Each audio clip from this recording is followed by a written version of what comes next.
Some rooms hold a party. This one held a religion. 84 King Street, a Soho side street, the kind you'd walk past without a second glance. No sign, no marquee, nothing to tell you what was inside.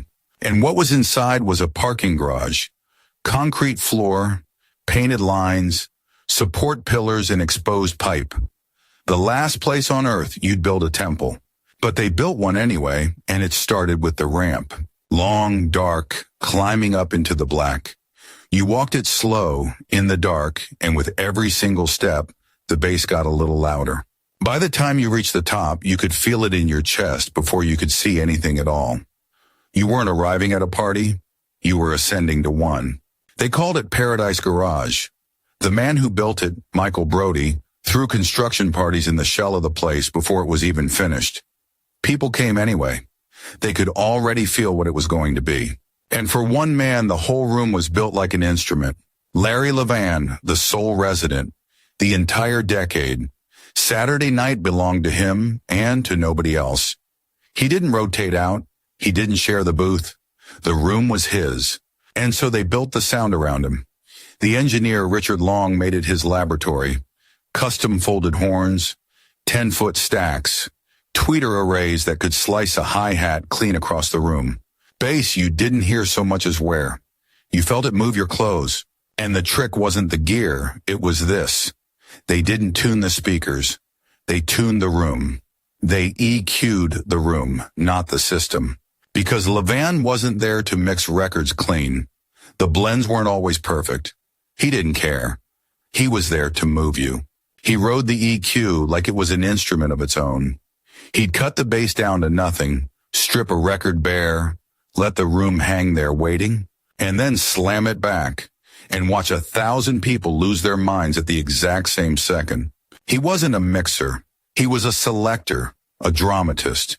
He'd play one record for the story it told, not the beat it kept. Disco, gospel, dub, rock, soul, whatever it took to get you there. It was a members-only club. No alcohol, no liquor license, just juice, water, and the music. And no bar meant no last call, no closing time. So it ran. Past midnight, past dawn. 10 in the morning, the sun coming up over Soho, and the floor was still packed. They called it Saturday Mass, and they meant it. The crowd was mostly black and Latino, mostly gay men. People who, in 1980s America, had nowhere else that felt like home. Here they found one. The devotion was real. And when a whole genre needed a name, the heads didn't reach for anything clever. They named it after this room. Garage, Garage House, a sound built on soul and gospel and the way Levan made a record feel. Then the shadow came. AIDS swept through this community, and it did not spare its temple. It took the crowd. It took the owner, Michael Brody. And in 1992, it took Larry Levan. He was 38 years old. The cathedral is gone now. The ramp, the horns, the Saturday Mass, all of it, dust. But the thing it proved still stands. A DJ could be a dramatist. A room could be a religion. Which leaves one question. How was any of this even possible? The seamless flow. The record stretched out to 10 minutes. The craft of it. Because none of this fell from the sky. Somebody had to invent it,